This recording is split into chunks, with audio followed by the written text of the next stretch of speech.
Hello, good evening and welcome to the Red Chair Show. My guest today is Adam Andress, who is going to be talking to us about Savage Garden. Please give a warm welcome to Adam. So Adam, I hear your favourite band is Savage Garden. Yes, they've been I've been a fan of them for about 10 years now, I think.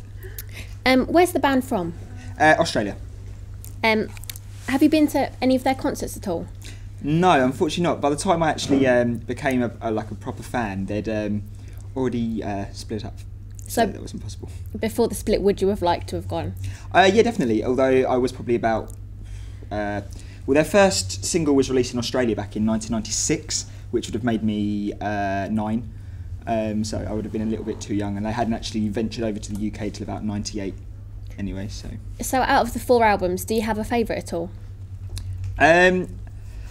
Well, the 4 albums, they had their first one, which was just titled Savage Garden. That's got some really good songs in it. One of my favourite songs that they've ever released is Truly Madly Deeply, which is a really, really good song. But I have favourite songs from each album. I was a little bit disappointed with their Greatest Hits album, which is called Truly Madly Completely.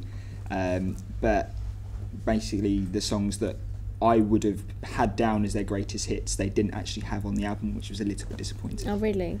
So would you say that Truly Madly Deep is your favourite track? Yeah, well, that's got to be up there. I mean, that one plus a song called Two Beds and a Coffee Machine and another one called 1,000 Words, they'd be my favourite 3 tracks. So there's a few then? There's a few, yeah. I have quite a few favourites. So would you like to see the band back together?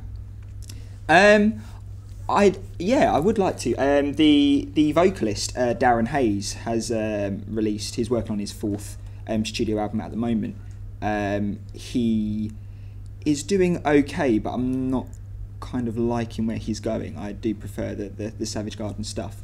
So yeah, if they were to get back together, I'd definitely try and get to see them. Definitely. So do you think if the band were to get back together, they would be able to compete with other boy bands in the charts at the minute? Possibly. I think they would be better at just coming back and doing maybe like a Spice Girls thing where they kind of like had a reunion and they did concerts of some of the old tracks. I don't think they'd be able to make it coming back together with new material. I think it's been such a long time. I don't think it would really work for the band. Okay, so not on the same kind of level as, say, Take That, for example? No, I wouldn't say so, no. Okay, well, thank you.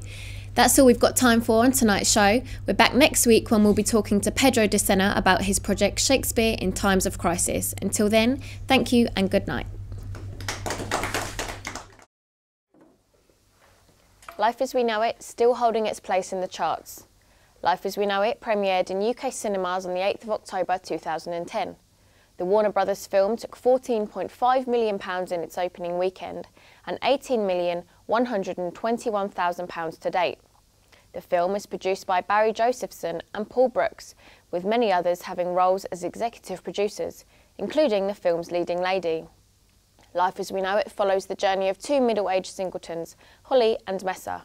The 2 typically gorgeous rom-com characters' lives are sent spinning when their best friends are tragically killed in a car accident, leaving behind their young daughter Sophie orphaned.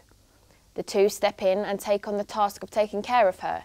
They embark on a crash course of parenting and try to fit into the roles of their perfect friends, with some obvious trials and tribulations. As both Holly and Messa fall for the adorable Sophie, they also end up falling for each other, despite being warned by their ever-interfering social worker. They face many obstacles as their short-lived whirlwind romance takes a turn for the worst when Messa moves to take a job opportunity as a sports producer in Phoenix. The film stars 27 Dresses Katherine Heigl, who also had an executive producer's role on the film, and Transformers' Josh Duhamel. The 32-year-old Katherine is also known for her roles in Grey's Anatomy. She had her first silver screen hit with the hit comedy Knocked Up and then 27 Dresses. Earlier this year, she was crowned Female Star of the Year at the Show West convention in Las Vegas. Josh's other film credits include the box office smash Transformers and Transformers 2 Revenge of the Fallen. His first job was playing Dorian Gray in Oscar Wilde's classic. Greg Berlanti made his directing debut 10 years ago with The Broken Hearts Club that premiered at the prestigious Sundance Film Festival. Berlanti has had a successful television career, producing 82 episodes over 4 years for hit show Brothers and Sisters, where he is now executive producer. His career also includes working with ABC on shows such as Dirty Sexy Money, Eli Stone and Dawson's Creek. Life as We Know It is a heartwarming film, full of relatable characters and situations. The film also deals with the issues of new parenting, devotion and, of course, love. The film has had mixed reviews from the media, picking up a measly 1 star from the Daily Mail. The site timeout.com gave the film only 2 stars, and the site MovieWeb gave the film a rating of only 3.8. The ratings given to this film I feel are slightly heavy-handed. Given the upbeat and easily watched nature of the film, I think it truthfully deserves more. With the film still set to do well in cinemas, it is the perfect antidote to those cold autumn evenings, and I feel will do well when it also hits the DVD shelves. The film is a breath of fresh air compared to the other rom-com tales of boy meets girl.